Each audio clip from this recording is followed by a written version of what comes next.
Hello, everyone. My name is Paul Stevens, and welcome to this short-term rentals webinar on building a strong company culture in the era of remote work, sponsored by Price Labs and Hospitable. Now, you've just been watching a preview video to our annual Shorties Awards. Our entries period remains open for 6 more days until this coming Monday, the 4th of March. So make sure you get your submissions in at the link to our awards platform in the chat now. As you can see on screen, I'm the editor of short-term rentals at International Hospitality Media, and I'm the host for today's session. So before we begin, let's introduce our first webinar series sponsor, Price Labs.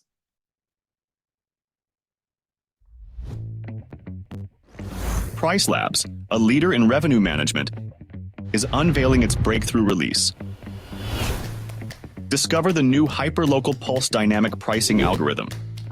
By tapping into hyperlocal market trends, it's setting new standards in accurate pricing and response to market changes. With our smart presets, customize our algorithm easily and get personalized guidance. With our desktop app, speed up your workflows and manage multiple listings smoothly from your computers.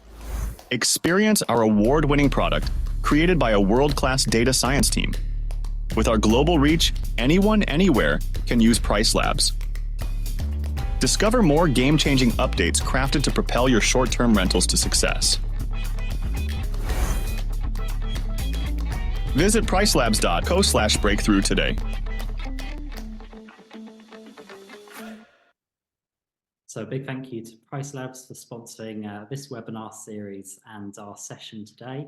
And let me introduce our second sponsor, Hospitable. Our mission is to lead the short-term rental industry by making sure that everybody has a chance of providing a fantastic guest experience. That means helping those hosts, irrespective of the number of properties that they manage, to offer that consistent, personalized guest experience that is going to help those guests to come back to another short-term rental. It should not be complicated to have an infrastructure to run your short-term rentals. It should not be time-consuming. It should be reliable, and that's really one of the things that we're excellent at, I believe, at helping hosts in the short-term rental industry, offering them that reliable service that they can trust, so that they can get their time back and offer a better experience to their guests than they would have done otherwise. And a big thank you to Hospitable. Hospitable actually is also providing a very generous offer of 25% off its platform for 3 months. All you need to do is go to the link on screen or in the chat now. So let's introduce our speaker lineup for today, and we're going to kick off, please, with Camilla going from left to right. Great, thanks, Paul. Hello, everyone. It's great to meet you all. My name is Camila Ramirez. I am the CEO of GoCamp. GoCamp is a peer-to-peer camper van rental service based out of the US. So we facilitate peer-to-peer rentals through a very curated approach. We specialize in camper vans and Class Bs. And compared to other marketplaces, we really want to be the best in quality, not the largest. So you'll hear a little bit about our story, and we're very much in the startup phase of our journey. Thank you, Camila. And I believe you're tuning in from Madrid as well today, so we've got lots to talk about with you shortly. PC, we've already heard from you, but please, if you could introduce yourself and Hospitable again. Yeah, thank you, Paul. Thank you, everyone. That was a bit special, I have to say, and I realized that I definitely need to get a haircut now. So I'm Pierre-Camille, PC. So I'm the founder and CEO of Hospitable. Our mission is to gift hosts their time back. You may know us as a property management software. The reality is that we would love to work for the self-managers, the hosts, the property owners, the real estate investors that otherwise don't have a compelling solution that is built for their needs, not those of property managers. We do have also great property managers that are also working with us to craft the perfect guest experience and obviously put it on autopilot. For the purpose of this conversation, we're going to talk about culture. I just wanted to already kind of put that on the map. We are a company that's 7 years old now, with a team of 50 people, all remote and globally distributed since day one. So I'm looking forward to share and learn from a fantastic panelist how to build that strong remote culture. Fantastic. Thank you, PC, and great to have you on from our sponsor, Hospitable, today. Maddie, please introduce yourself. Absolutely. Hi, everyone. My name is Maddie Rifkin. I'm the CEO and co-founder of Mount. And Mount is, I like to say, we're travelers building for travelers. And what that means is we connect with every local business in a given market, bring them online. So that could be a hot air balloon experience, a foodie tour, rentable bikes, for example, and then allow you as an Airbnb host or a property manager or a real estate investor to connect to those local businesses and offer those experiences directly to your guests. We handle everything from contract negotiations to affiliate referral fees, all of that stuff. So we make it as simple as possible to really give that traveler not just a place to stay, but that memorable experience. So we're also a startup, about 10 of us right now, and definitely with the mindset of building remote first. Excellent. Thank you, Maddie. Great to have you on today's session. And last but my name is Lise, we've got Sophie from the UK. Thanks, Paul. Hi, everyone. I'm Sophie. I'm head of marketing at Ukio. So Ukio is a Barcelona-based prop tech company that offers uniquely designed apartments available for stays of 1 to 11 months across Europe's best cities. So our mission is really to empower people to live where they want, when they want, by providing them a home wherever they go. We currently operate 1,000 apartments across 5 cities in Europe. And yes, for context, I actually work and manage a team remotely from London, and we have about 200 employees in 5 different cities. Fantastic. Thank you very much, Sophie, and thank you to all of our panelists today. Looking forward to hearing from you shortly. So we've got a couple of webinar guidelines just to run through very quickly. So all of the details are going to be posted in the chat throughout. So please do go there to ask any of our panelists a question. We'll have a bit of time at the end after our panel discussion today. And then a recording will be sent around to everyone who signs up within the next 48 hours. For context, we're going to take a look at some of the most recent news stories featuring our speakers and their companies from Ukio's Series A round in November 2022 to GoCamp's repositioning as a tech company. We've also written about Hospitable's new Connect tool that enables tech providers to leverage their customers' OTA reservation data. And we also hear from Maddie, who was our Shorties Awards 2023 Rising Star as well. So very excited to talk to all of you. And talking of the Shorties, we've also launched a new Team of the Year category, which is, of course, very pertinent to today's discussion. If you've got a vibrant team culture, and no matter the size of your company, we certainly recommend that you enter this award. So let's dive straight into the discussion and what exactly does a strong company culture in this day and age mean? Sophie, I'm going to turn to you. Lots of exciting numbers, and I love what you're doing with Ukio as well. I think we haven't quite mentioned that you've actually got 5 offices now around the world, or sort of split between different locations. So I'd love to get your perspective firstly on what you think a healthy working culture in the era of remote work actually constitutes. Yeah, thanks so much, Paul. Well, obviously, I've been at Ukio for 4 years, so I've really seen the growth from when we were 3 to now being 200. And I think I want to start by, top line saying what I think has really helped Ukio create a very healthy working culture is that we're a mission-driven company with very clear values. Now, as I mentioned, our mission is to empower people to live where they want, when they want, and every single employee knows this. So they all have this sense of what they're working towards.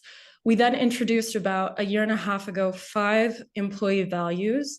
And these values actually really define the mindset and the culture of Ukio, so much so that they're actually embedded in our performance feedback reviews, our hiring process, and we even have merchandise that's specific to these values. So we have on Slack, as I'm sure you all or have in the past used or use now, we have little logos for each of our values. So it's really key for people to feel like they're part of something bigger. So that would be number one, is the clear mission and the values. I would say number two is really transparency. We try to be a horizontal structure. Obviously, it becomes more difficult as you get bigger, but the way we try to do this is we have founders that have skip level discussions. So they won't just speak with VPs, they speak to lower level juniors as well, or interns even. That's very important. And we have this constant feedback loop, right? And that's really key in promoting self-development and professional development at every single level. And then I would say the third thing that's really key for us at Ukiyo has been goal setting and meritocracy. And I don't mean this just to measure an individual's goal or performance. I also mean this so that an individual understands what their contribution means for the company. So we have company-wide goals that we share every month, our progress, and then we actually set team and individual goals. And these are set top down and bottom up. So everyone can really feel like they're part of something bigger. And I think these are really kind of the three key pillars for us to have created a good working culture so far. That's fascinating. And we heard a little bit about it on our pre-call too. I think you said that you maybe have, is it 200 plus employees as well? Yeah, so yeah, go ahead. I mean, it's fascinating, and we've got representation from all different types of companies today. But talking about these employees, how difficult is it to make a company of that size able to make everyone feel empowered and valued? I think that's a very, very good question. I think there's three key elements to that, which I've kind of touched upon in the earlier answer. But I think number one is really key lines of communication, trust, and openness. And a clear example, which a lot of companies do, is we do a monthly all hands. And in this all hands meeting, we go over our company goals, so the ones that I mentioned previously, and we're fully transparent about where we're doing very well and where we could do better. We also celebrate individual teams and offices, so we invite teams to present about what they're doing, what they're working on, how it works with our company goals. And we also like to highlight an individual, whether they're remote, in office, hybrid, wherever, for something extraordinary they may have done that month. And it might not necessarily be performance-based, it might be attitude-based. And this, I think, really provides a sense of camaraderie amongst each other, especially if you're in different offices or don't speak necessarily the same language or have different nuances. And it also provides a closeness and access to the founders. And that's really, really key. Fantastic. Thank you very much, Sophie. I'll turn back to PC now, because PC, you're based in Belgium, and again, you mentioned that you've got this widely distributed company as well. So again, the same sort of first question as what I put to Sophie. What do you think constitutes a healthy, strong working culture? Yeah, I think taking a step back about basically culture and what really it stands for, because I hear about a lot, in startup mania, is basically a lot of things that, people have this view of, for example, there's going to be ping pong table and then you have those big perks. That's not culture. This is basically a way to do the work. Culture is what happens in the room when the founder is not there. That's what happens when you close your eyes, and that is, why am I doing this in the first place? So this is not something, obviously, that happens that is specific to remote companies. Every company, it's just more challenging, obviously, because I don't get to see anyone in my team at all unless we travel and join together. And so it becomes extremely important, as Sophie brilliantly said, that those missions and the values are really shared. And I think Sophie has the same experience as mine, repeated over and over and over again. So you know exactly what behavior and what actions really make it a strong fit. There are However, different kind of working tools that basically are available to remote teams that maybe are different. I've worked in person before, a very different context, but that the way you can see the culture in motion outside of the work is also really at the dinner table at lunch, basically when you get to talk to the colleagues and they're able to reflect a little bit on what's happening in the company. So we create, for example, we have meetings, every company has meetings, but I think the outlook is really meetings, for example, in a remote company are much more there for the social scene than it is really about the productivity and the problems that are being solved. It's about building that sense of camaraderie and belonging to a team rather than basically diving into the work nonstop, which really turns to be the default. And we're going to talk about that a bit later, about loneliness and burnout, which I think really is the number one enemy in a fully remote setup. And so having that kind of reconstructing those kind of, sometimes you can call them rituals or scenes like meetings, to basically, get people to talk, to see one another, share their issues, their frustration at any levels, and again giving them an opportunity to say, okay, this is what we would love to do, this is what we're doing really, really well, based on our values, and basically making that clear again to everyone, that maybe 5 years in the company or just a few weeks in. I mean, you say that you've worked in sort of co-working spots before, but you are predominantly a remote working business now. So how has that maybe helped you attract a higher, better class talent pool, would you say? Yeah, so I'm based in Brussels, in Belgium. It's not exactly a travel hotspot. I hope no person are particularly offended. In Europe, you go to Barcelona. There are plenty of locations as well in the United States. I kind of immediately realized that relocating people, or just basically relocating people to Belgium, or recruiting them within a 20-minute location with 20 minutes from my place or a co-work space would probably not be the best way to immediately create something that has a lasting impact. The other thing is it just started really organically. Okay, I didn't have a theory or framework. I just need someone to help me do the support for when I was sleeping. That really was what I needed. Much more of a problem. So then I realized, okay, maybe we should recruit somebody else, and etc. And we didn't have an office, so it basically then keeps on happening. But I think I love the fact that basically we could be independent on our own tracks and basically be focused, and at the same time be brought together also during specific windows during this time. But that's basically how it came to be. It stayed this way, obviously, because it's not like we're going to decide to relocate people all of a sudden and for what reason. But and actually it's keep on growing in complexity. So for example, right now we just hired the newest hire joining the team is a salesperson that is joining from Thailand. So now we have all the operational burden of supporting an employee based in Thailand.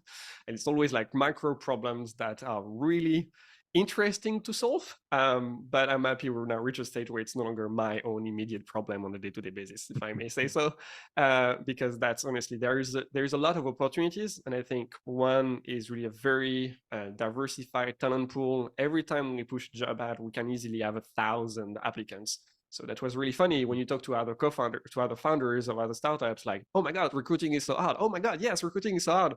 And then you realize it's absolutely not the same problem. My problem is basically vetting thousands of candidates, whereas for others, it's like, no, I need to recruit, 3 developers based in one big city, and just this is really hard because nobody knows about it.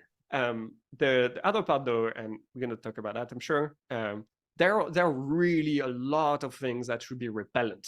And back to the idea of culture, it's just as much attracting the people that would be a fit than repelling the people that would not. But so working remotely, it brings also it's a lot of, and I talked a bit, operational complexity, having a very intentional culture. Nothing will happen by accident. You will never have a counter. So we need to reproduce that a bit organically so it doesn't sound gimmicky.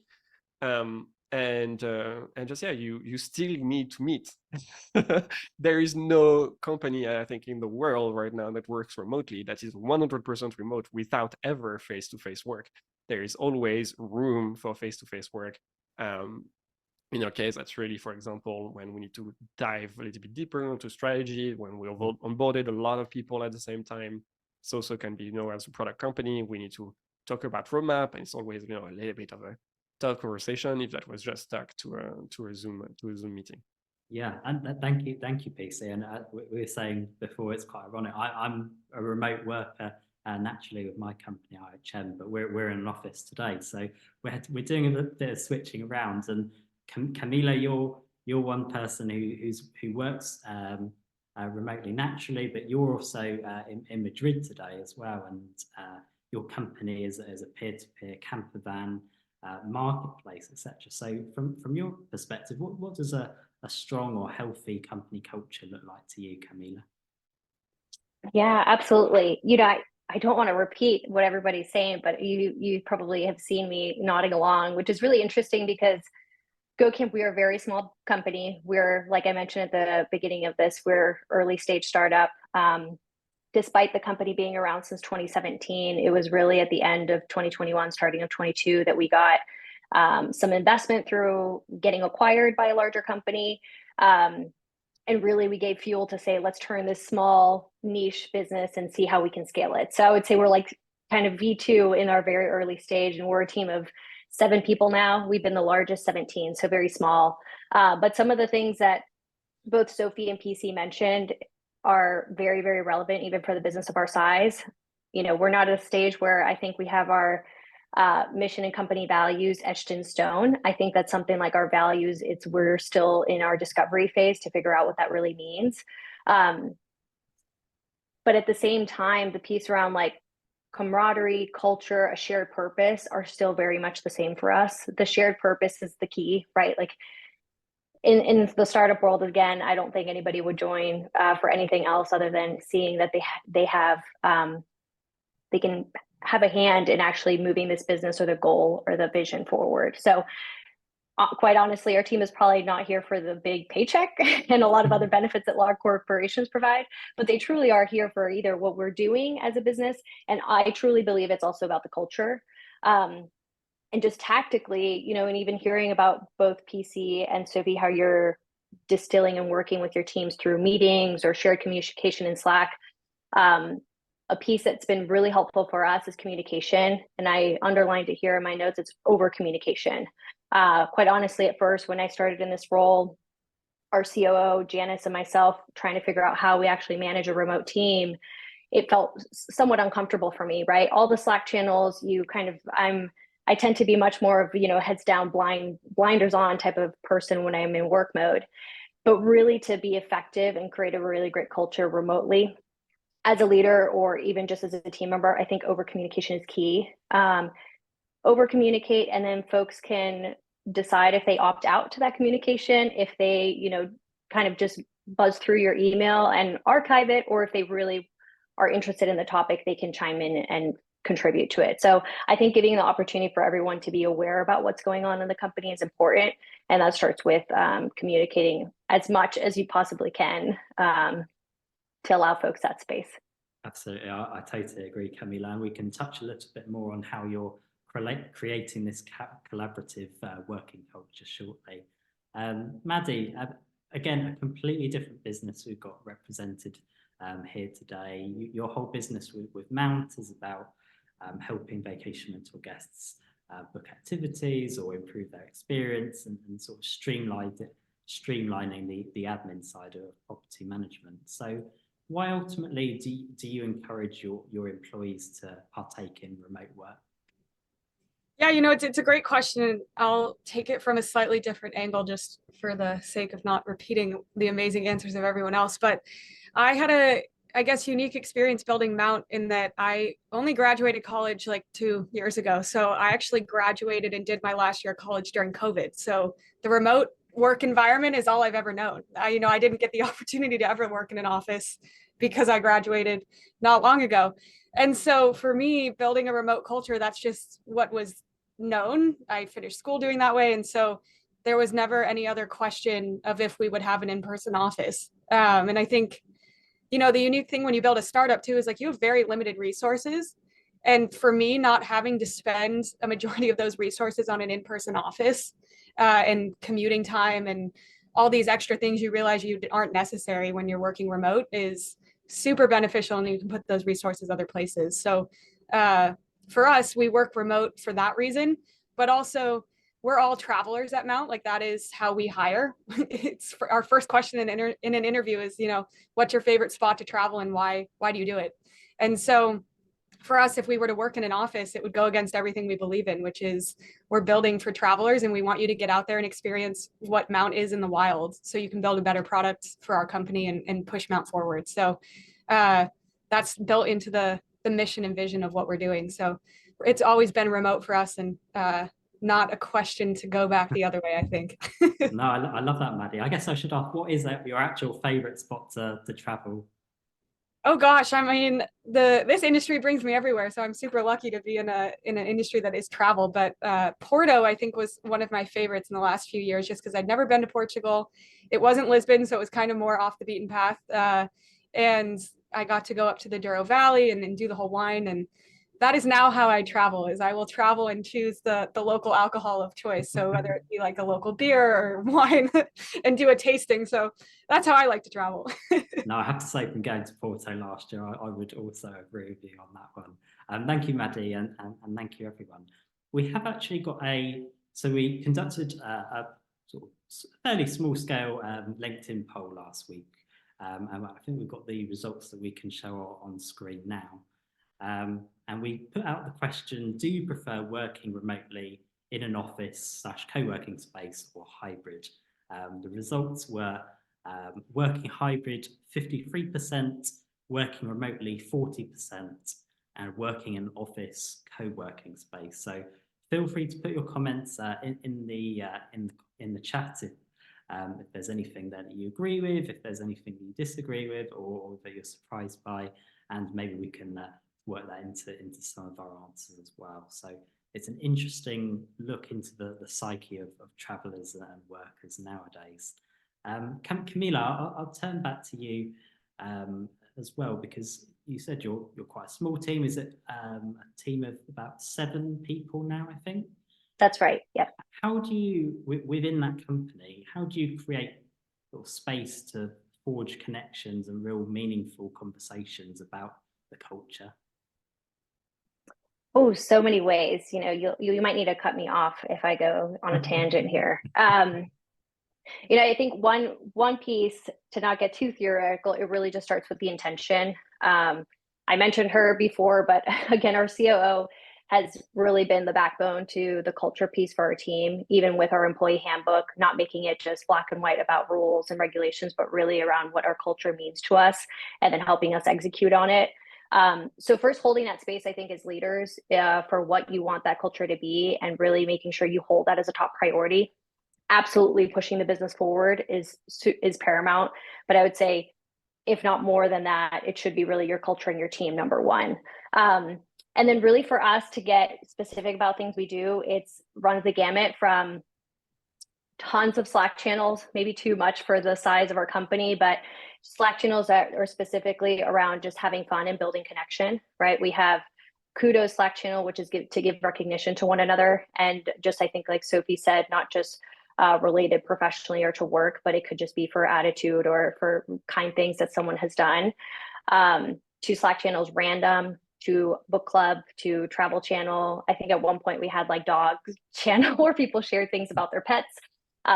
We had a time at GoCamp, maybe because we are remote, that almost everyone, I think, like after a month of getting hired, was moving locations. I don't think it was all purposeful, but it was just very ironic, right? There was maybe one person in our company that did not move within a span of a couple of months. So we started a Slack channel about moves, and people shared about their moves from one state to another across the country, et cetera.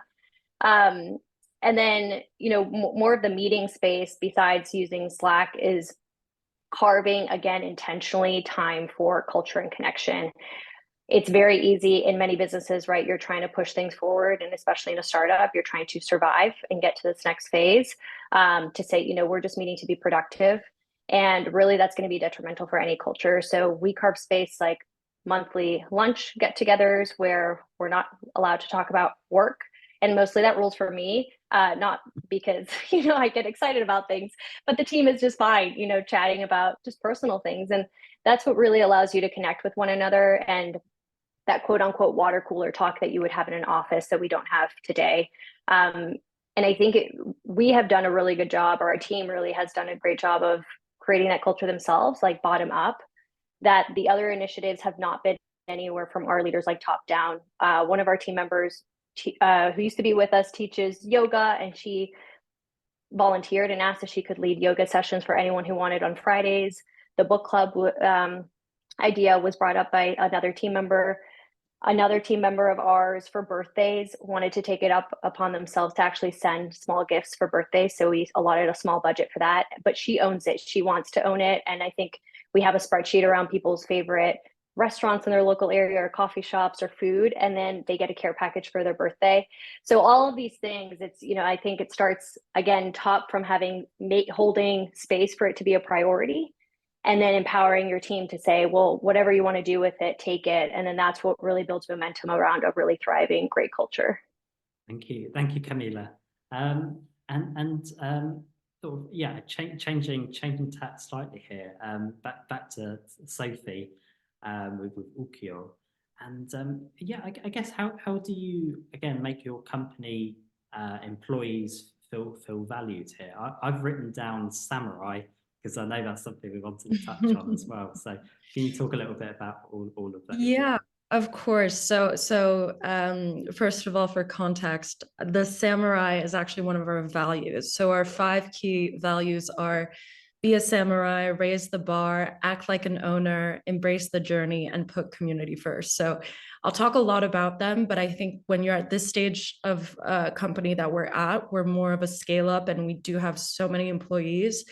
These are very quick and easy wins to make people feel, no pun intended, but valued. So what we do is that quarterly or semesterly, we actually have value awards. So you can put your teammate up for person that was most like a samurai, or person that put community first most. And at the end of the quarter, we'll actually do value awards, and people get really, really into it, and people clap, and there are loads of prizes. And so it's a really easy way to make people feel very connected. And then, you know, Camilla touched on a kudos channel. We have the same thing. We have our high fives channel. And then there are smaller things, right? Highlighting individuals in our all hands that we do. And then I think also what happens when you get to a bigger level is you also want to make sure that the goals are very clear and measurable, so that compensation also feels very equitable and it doesn't feel political or anything like that. So it's really, really important for us as we get bigger to make sure that we take the politics out and keep it as meritocratic as possible, and really keep that intention on the values. I love that answer, Sophie, and it sounds like you're doing some really innovative things around work and culture. So yeah, hopefully some people will be able to take that away and learn some things for their own businesses. Maddie, going back to you as well, but we sort of talked a little bit there about making company employees feel valued. It doesn't have to be always the huge gestures, but there's different ways that we can go about doing it, and everyone's got their own different approaches. How do you make your company employees feel valued by being in person? I mean, we're in an industry where industry conferences are a big part of this space as well. So what does it mean for your team to be together in person? Yeah, I mean, I think our team, while we are remote, absolutely values being in person, but not so much to work together, but more to build that company culture. And we found we all get along pretty well and like traveling. So what I do for the team at least once a year is a company offsite at a short-term rental. We did ours in Breckenridge last year with an Avant Stay property. But we bring everyone to a short-term rental, one, because they, our engineers are building the product, but they're not so much directly in the industry, like they're not coming to conferences and stuff. And so we are able to go to a property that actually uses Mount and is in that kind of realm. So everyone gets to understand really who and what we're building for. other than just travelers. Like we do have other sides of Mount. And so that in-person time is so valuable. This last time in Breckenridge, we brought our camera crew with us too. So we made a whole video about it that they got to share with their friends and like everything we did. So that they value so much. And out of that trip, they actually decided to start traveling on their own and meeting up around the world. So they can also work remotely, but together. So it was stuff like that that we saw really helpful. And there's one thing we do as a remote team too that translated into this offsite, where we play at least once a month a game called Code Names, and we can do it virtually like this. And they seem to have a lot of fun with that. So we got to do it in person at the retreat too, which is very fun. So little stuff like that that really gets them excited and wanting to keep building to get to that offsite. I feel like all these offsites and retreats are becoming a lot more widespread now, particularly in our industry, when there's the focus on valuing the guests and customers, etc. But it's also now translating to how we can value our employees as well, even more. It's quite relevant really to the next point I want to raise, because I think this is possibly the most important aspect of it, about how CEOs and executives are taking responsibility over concerns around loneliness and mental health around employees. This is something that probably affects all of us in different ways, and kind of wanted to raise it as well because we've seen just a couple of stories recently, even today, about Expedia Group preparing to lay off 1,500 employees. I know Sonda is also preparing to do some layoffs as well in its corporate team. So there's something that's very relevant right now, and something I really want to consider. Hopefully we can get those story links up in the chat soon.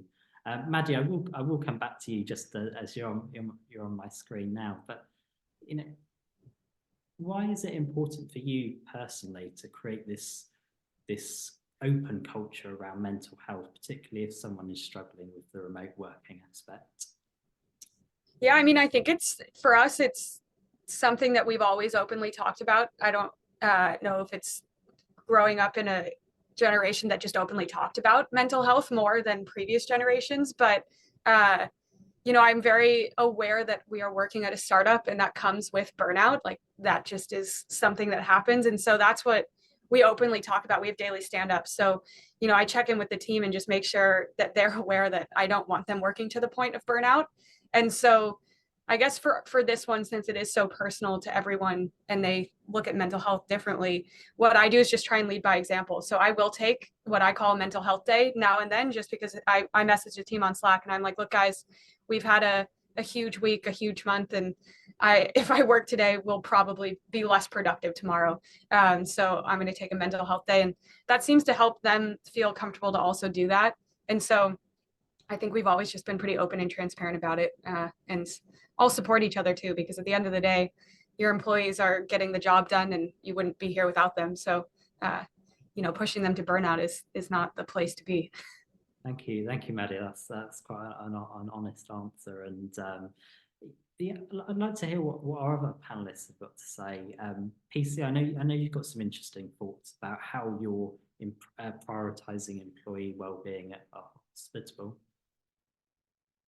Yeah, I mean, clearly burnout, mental health, loneliness are really the big problems in any remote team. So it's always interesting to exchange some scaring stories about basically employees, past team members, basically had to leave simply because they were well past their point. I just want to share simply our own story. So we thought we had everything well, and one of the things that we did well was, for example, unlimited PTO, which is basically something that you hear quite in a while. The problem is I never take a day off, so I'm really bad at this. Sorry. there is basically also my work. Maybe that makes you the best person very different to talk about it. So that's basically is one other thing. And so I missed the page in the book that tells about unlimited PTO. Is that first it needs to be modeled by the management so that it can be seen as allowed, and not just unlimited PTO. Can I actually take 6 months off from July to August, etc.? And so it didn't work. And what it meant is basically it made people feel guilty. They needed to arrange stuff about basically when they would be away. So we rolled that back, and it seemed like, you know, a loss for the team and for the culture. Like having unlimited PTO obviously communicate something about trust, but we realized that basically that was a big problem in relation with burnout. So we changed a little bit the PTO dynamics. There is 35 paid time off allowed for everyone worldwide. So, you know, this is basically, we pick a little bit from America, we pick a little bit from Europe, a bit from every kind of culture. I think we basically model the UK because that was the most generous setup we could actually find around so bank holidays and paid time off. So basically we'll be on an equal status. And we realized that basically based on the dynamics, it really forced people all of a sudden to take care of it for themselves and to take time off. So basically since then we did, and that's just one small thing. But since then we didn't have anyone that basically feels guilty about taking a time off. They do it, they do have to do it regularly. Because, for example, after a certain time, you stop earning. So you have an emergency to take some vacation days. It's not something that you can accrue indefinitely. You need to take, I think it's the equivalent of 1 week or 2 weeks off every 6 months. If you don't do that, you're qualified as basically burning out.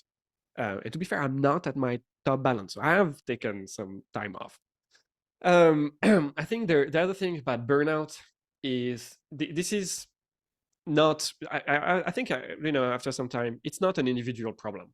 Everyone can have burnout. There's really no factor whatsoever. I had absolutely brilliant software engineers that completely burnt out because at the time we were not like observing what it takes to basically design the organization in a way to protect ourselves and obviously the team members against a case of burnout.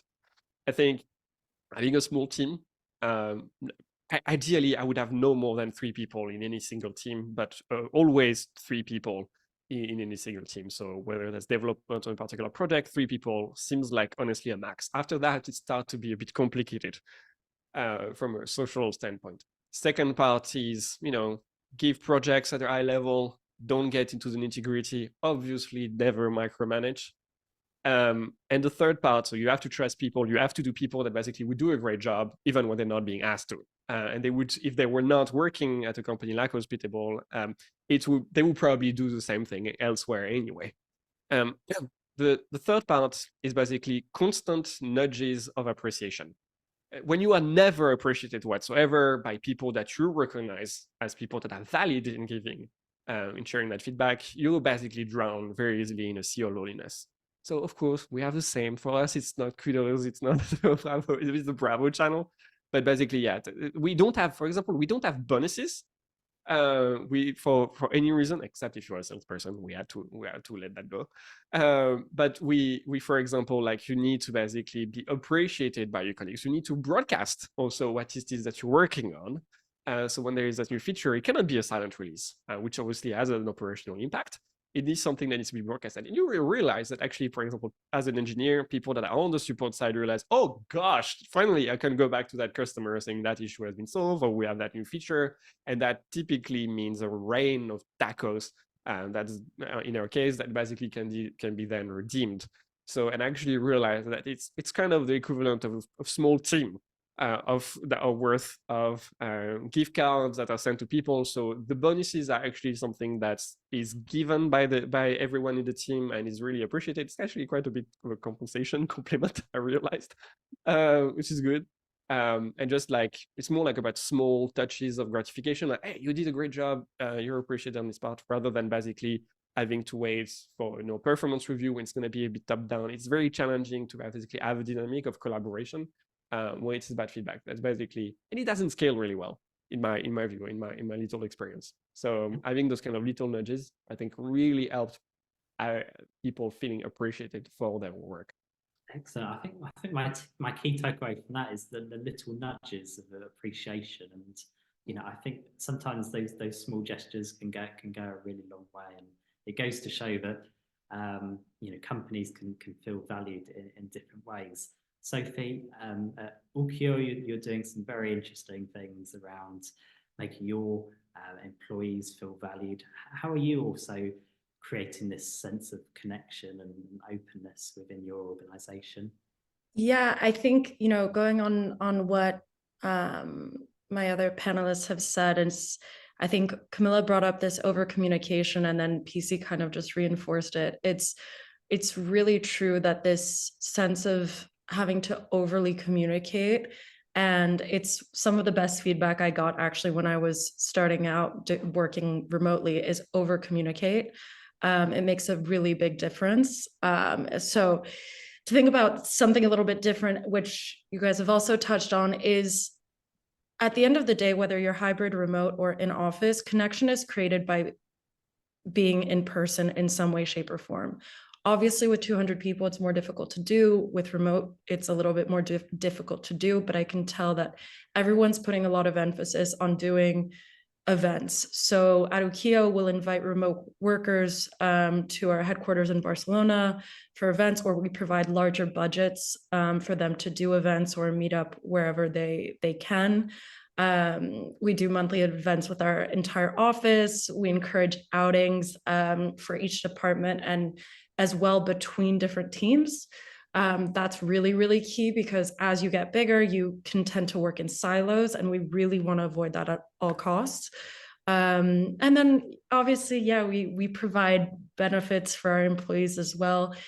But I think, you know, this idea of having these in-person connections is really key. And the last thing that we are actually launching is founders having open office hours for employees. So anyone being able to walk in, ask them questions, or raise any concerns.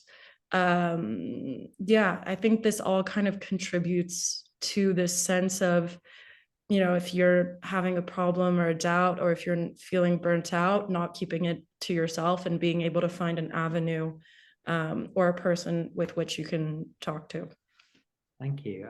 I think everything that everyone here has said, a lot of things will resonate with people who work remotely or hybrid in many ways. So thank you all for your honesty there. Camilla, I'll turn to you next. If we're looking at how companies are building loyalty and how you're maybe attracting new team members, how do you instill loyalty at GoCamp as well with your team? Well, I'm going to risk sounding so repetitive, right? Because these same themes come in. You know, I think loyalty ends up being a result of true connection, either with colleagues, the mission of the company, and the culture. So really for us, for all the reasons that, you know, I spoke about and the rest of the panelists talked about, if your team truly feels like they have a place, a seat at the table, they're empowered, they have team members that care about them, leaders that care about them, and their work is fulfilling in some way, I think there's going to be, the result will be loyalty. I don't think you can come in as a leader and say, I want loyalty and therefore this is how I'm going to do it. I think if you actually put all the pieces together in the right way, it's going to happen regardless. And while you're not asking this, you know, I did want to mention, I know Sophie, you spoke about in person and the power of it, and PC, you did as well. I don't know if there are any folks here on the webinar thinking, you know, in a company where you maybe don't have the budget or aren't able to meet in person, like, oh my gosh, am I just left high and dry and my company won't succeed? I don't think that that's the case. I think ideal, right? If you have a great, if you're earlier stage, if you have the budget to do things like that and get creative on being in person, that's fantastic. But if you don't, there are a lot of ways that you can build that connection. An example for us at GoCamp, we actually did team retreats previously. So our team retreat once a year was called Go Play, GoCamp Go Play. And really the company almost, you know, we shut everything down for our team to really rest, relax. Our team retreat was not in Colorado, it was in Tennessee in the Smoky Mountains. Rented a big, huge Airbnb, and our team got together in person, and it was fantastic, that in-person connection. Fast forward, we're in a different, you know, financial position, so I've had to pull back on different things, and the retreat was one of the last things I wanted to do. But we are in a position where I couldn't move forward with doing it last year or this year.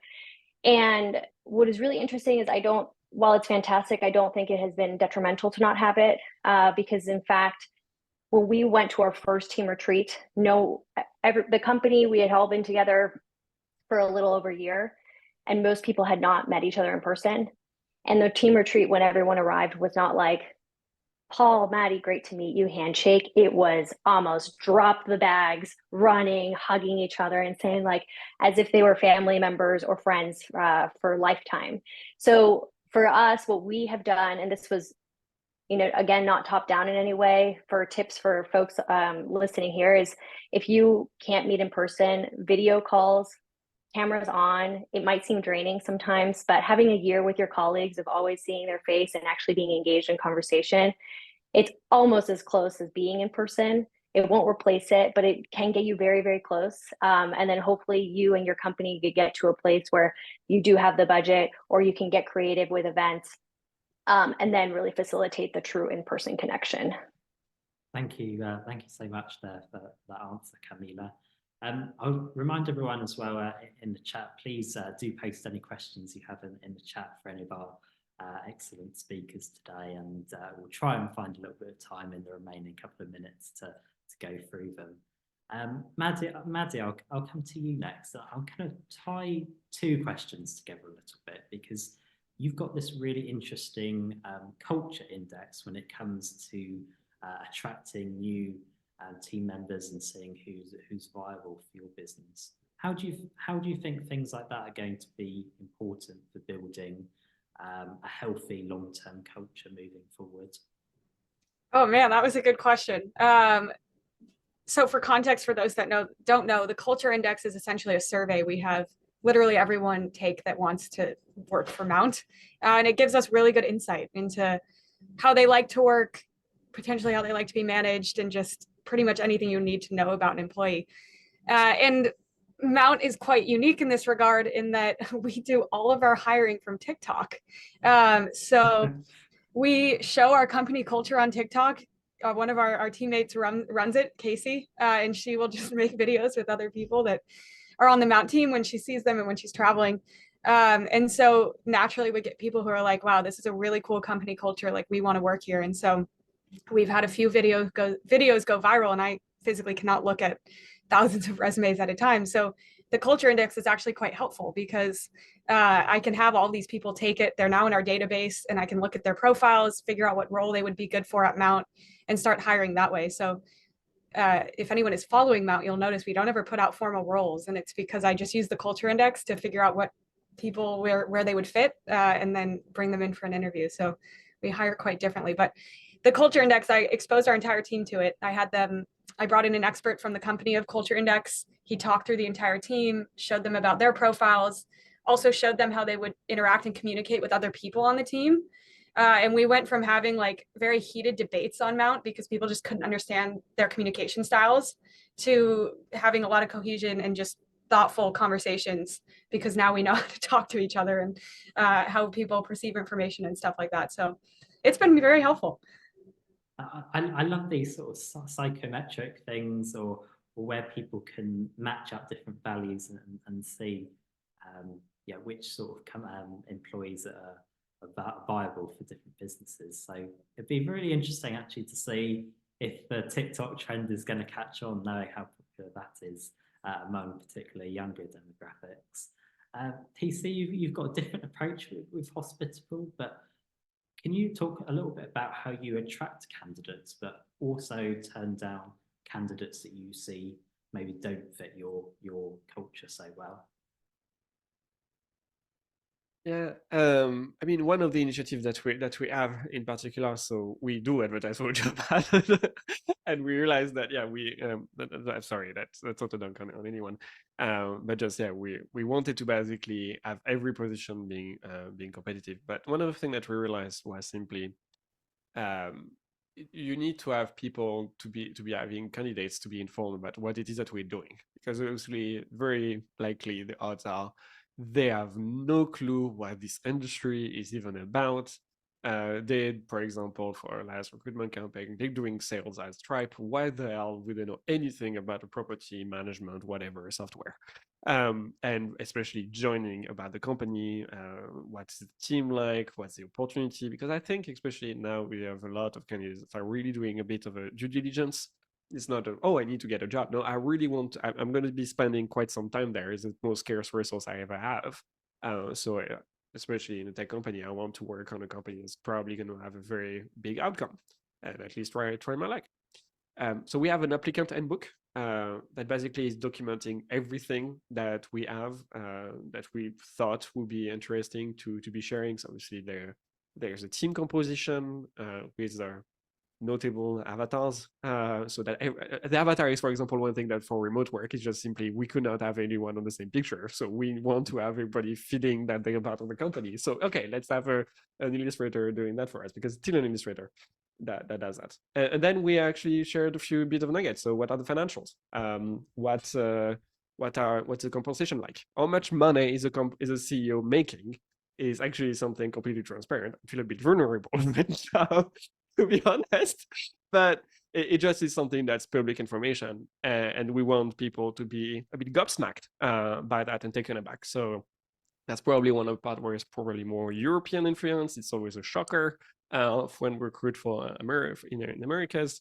But basically, yeah, there is something that's going to be particularly important for us. It's going to be transparency. That's expected at every level. In our case, that's tied with loyalty. That's also that kind of the work tool. The company is the way they do their work. So I don't. There are no secrets between anyone. The notes of our executive sync meetings are public. There are some times when you don't take notes for everything. That's, there are some things when you need to. We do a weekly all hand, which is very intense, but it's also the way to keep up in line with all the product development. So it's really a fast-paced meeting. And I start by sharing the financials. This is how much cash we have in the bank account. This is how our growth looks like. This is the forecast. And basically, we look at metrics. Basically, are we winning? And if not, is there anything that we can do about it, or that we want to do about it? So that's really that kind of a value of transparency that honestly is a source of a lot of stress for a lot of people in the company, because I promise you, this is a roller coaster. You only have higher highs and lower lows. It's still very much the same ride, whatever the side is like. Yeah. No, sorry. sorry. I want to get through just one more question before we finish that. So thank you very much, PC. Sophie, I've got about a minute left, but the question really is just if you had any advice for companies about how to maintain a healthy long-term company culture, what would maybe that advice be? Really good question. I think the most important thing is for really the founders or the executive level to embody your values or practice what you preach, right? You learn by example, you learn from the top, and it's the most important thing is to have the founders really lead by example in this case. You're going to have, I'm not going to lie, work-life balance will depend on the stage of the company. Sometimes you're working harder, sometimes you're not. And you really want to set a very, very good example from the top up. I think that would be my piece of advice. That sounds like a fantastic way to finish up today's discussion. Thank you, Sophie. A big thank you to Camila, to PC, to Sophie, and to Maddie, particularly for some quite candid and very intriguing answers too. So we've got a couple of slides quickly to run through before we finish. We'll just get those up on screen. So we're back on Tuesday, the 12th of March for our next short-term rentals webinar. This one is in partnership with Track, and it's entitled Distributing Downstream, Turning Your Billboard into a Flywheel. A sign-up link is in the chat for you now. Hope to see you there. As mentioned before, the entries deadline for the 2024 Shorties Awards is fast approaching. By next Monday, the 4th of March. It's no cost to enter. As many of our 20 categories as you wish and are eligible for. It's always a great night of fun and celebration. So get your entries in, and hopefully we will see you at the in-person awards ceremony on the 23rd of April in London. For opportunities to work with us, please contact my colleague Jordan using his details, which are on the screen now. It's a great time to be working with us here at Short Term Rentals as we gear up for the awards.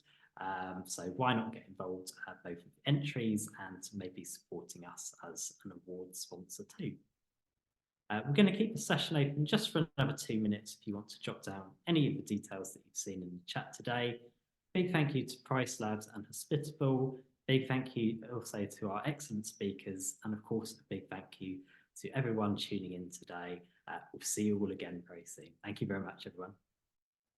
Hello, we are International Hospitality Media, or IHM for short. IHM is the #1 brand to engage with decision makers in hospitality and real estate. Our 4 multimedia brands lead their respective sectors with breaking news, comments, trends, and opinion across a variety of multimedia solutions. We provide an inspirational community to connect people through world-class events, webinars, podcasts, award schemes, and much more. But let us share our story of who we are and what we do.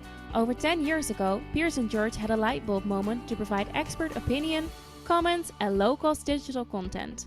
And so they went on a journey over the past decade, creating media platforms to serve the hospitality and real estate industries. We now have an engaged audience with a reach of over 60,000 monthly visitors across our website, 48,000 of our email database across all the sectors, and over 67,000 across our social channels. Everything we do believe in challenging the status quo. We believe in thinking differently. We make things simple and very easy to work with us. And we're a friendly bunch too. We offer creative solutions to help you achieve your business goals. Read, watch, listen, meet with IHM. Contact us for a chat today. Just look at some of the brands we have worked with recently.